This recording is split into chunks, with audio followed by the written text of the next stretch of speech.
What up, I'm Chef Papelka, and this is the Braves TomaBlog. In this video, I'm going to be redoing a list of the 5 highest ceilings in the Braves farm system. I made this list 2 years ago. Over those 2 years, I've gotten a ton of comments, ton of requests for me to redo the list of this among with other prospect lists that I've done. So I'm finally going to redo it. Just so you guys know, I left Ronald Acuna off the list. We all know he'd be number 1. I wanted there to be some suspense. So if you want to consider this number 6 through number 2 highest ceilings in the Braves farm system, I have other material, I have other videos and other articles on the Facebook page of Ronald Acuna if you want to check that out, but we all know that he's the best. When I started making the list, I went out and I just wrote the names of guys whose talent level is clearly just above a regular prospect. When I did that, and this is not including Acuna, I wrote down 4 names immediately. Then, as I was trying to decide who number 5 was going to be, I had this massive clump of extremely talented prospects. I had Soroka, Allard, Anderson, Wentz, Riley, Fried, and Alex Jackson on that list. Those were the guys that I was trying to pick from to be the number 5 highest ceiling. They're all extremely talented. They're almost indistinguishable.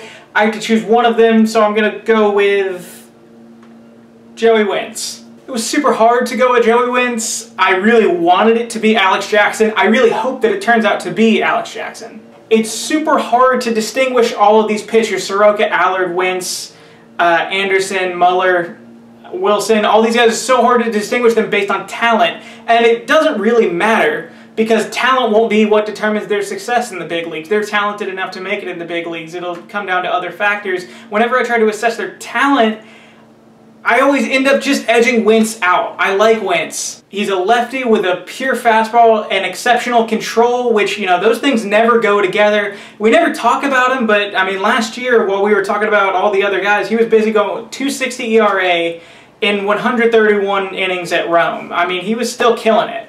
He has a 3-pitch mix, which, again, so do the other guys. You know, he controls his fastball exceptionally well.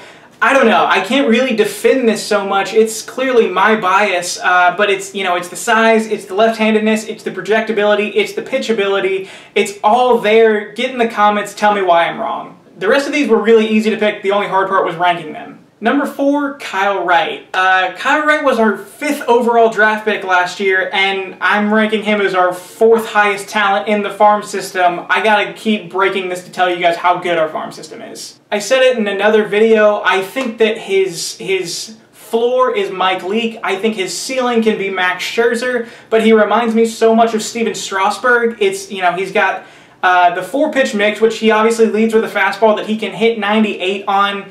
But I think he's got a curveball, a slider, and a changeup. It's how well he knows how to use each of them. His pitchability is so good already. He's got the size, but he's got that fastball-curveball combination that's, you know, about as good as Newcomb's.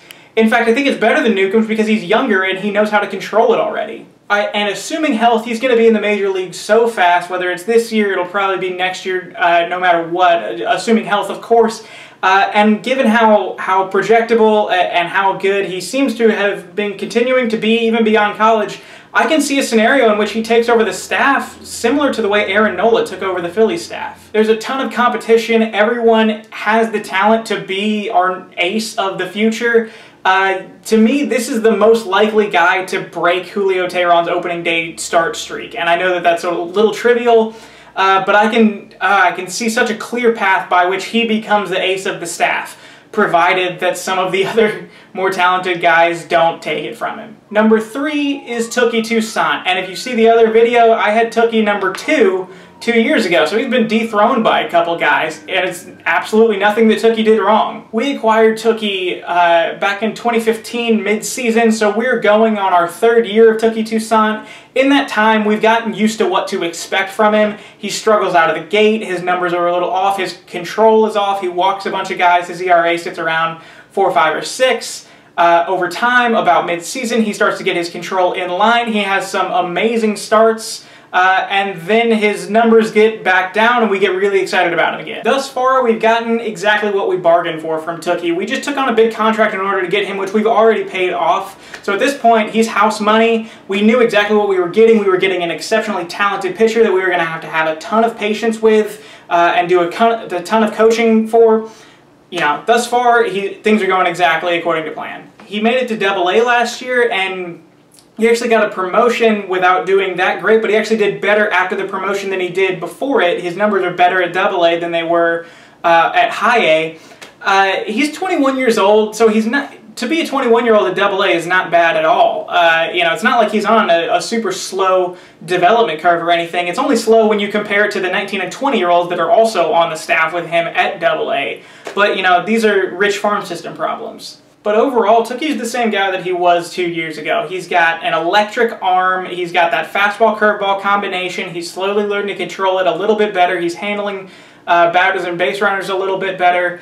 He just racks up strikeouts. He had 167 strikeouts last year in 145 innings. He's got an amazing arm. He's not afraid to use it. We added a couple guys back in 2015 that this is really what we were going for. Electric arm. They were going to take some work. They were going to take some coaching, and we're really terrified to move on from them. These guys are Mike Fultonevich, Max Fried, Touki Toussaint. If you look at how each of them is coming along, I think of these projects, Touki is going the best of the three, or at least the most according to plan. Number 2, Luiz Gohara. Luiz Gohara is Touki Toussaint, except he's beefier, he's bigger, he's got a little more electricity, he throws a little harder, and he's got a little more control. And you saw last year, you know, Touki and Gohara are both 21 years old, but last year something just clicked for Gohara, and he just shot right through the minors.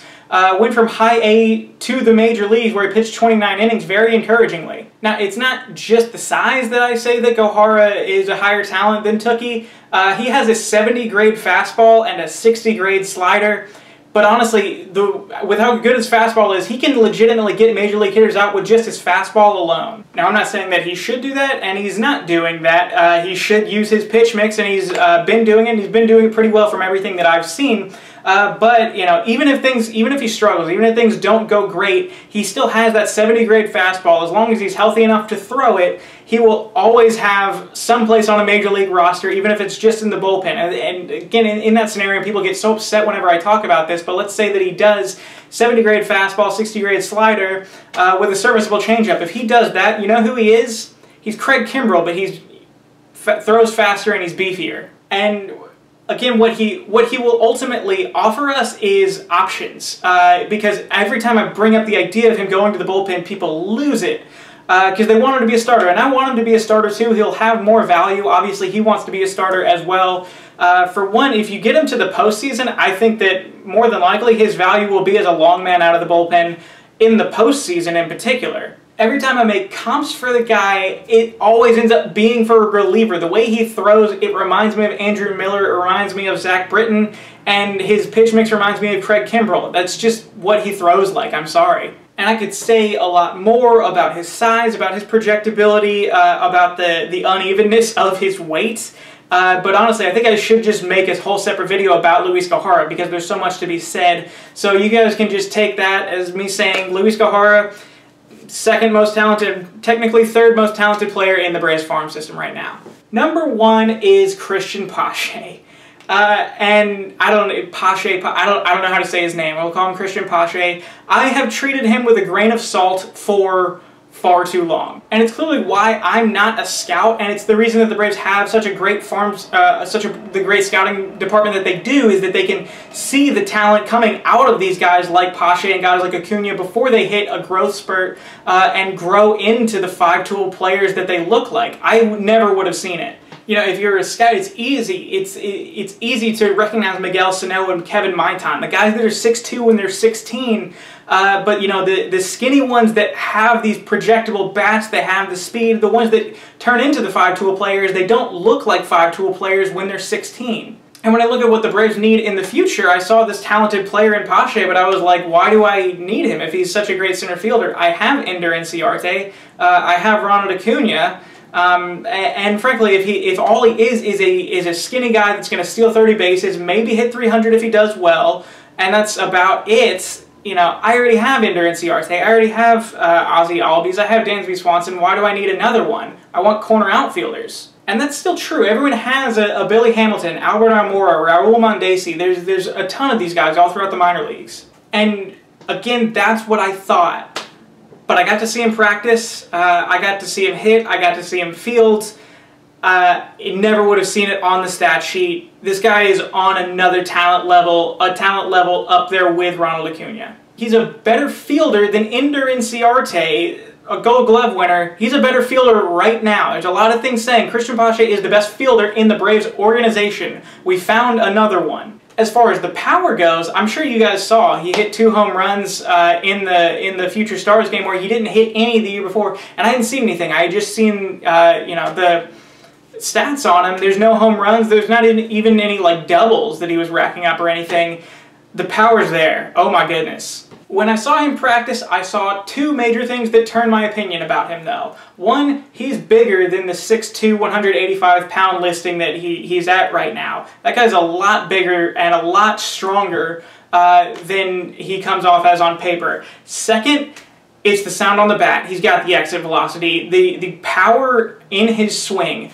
You know, a lot of players have it and it doesn't translate to home runs early on in their career and it comes in later. That's what this guy will be because he's got that sound, he's got that Ronald Acuna, Jason Hayward, Carlos Correa sound when he hits the ball. I can assure you the gap power, the home run power, it will come along and he will start to hit home runs. He will rack up doubles and triples, and it really will be a moot point because once he gets to the majors, he's going to be hitting at the top of the lineup anyway. What I can see from Cristian Pache in the future is he's going to develop into one of these guys like Charlie Blackmon or like Trey Turner, that they don't do any individual thing way better than anyone else, but you look at their stat sheet and they end up being drafted in the first 2 rounds of every single fantasy draft because they rack up at every single place that you could look to rack stats up at. He'll get steals, he'll hit for average, he'll have a high OBP, he'll have an OPS, and it won't be related to fantasy, but he's going to rack up Gold Gloves too. That's going to wrap up that video. That's the top 5, not including Ronald Acuna, most talented players in the Braves farm system at this juncture. Check out the Facebook page if you haven't yet. I'm able to put a lot more material out because it's a lot easier to sit down and write an article than it is to make a whole video and edit it together and everything. So if you're interested in more material from the Braves TomaBlog, it's not just me. There's another guy, Jack LeGuin, who also writes for it. So, you know, just search Braves TomaBlog on Facebook. It should come up. Yeah, so again, thank you guys for watching. I really hope you enjoyed, and go Braves.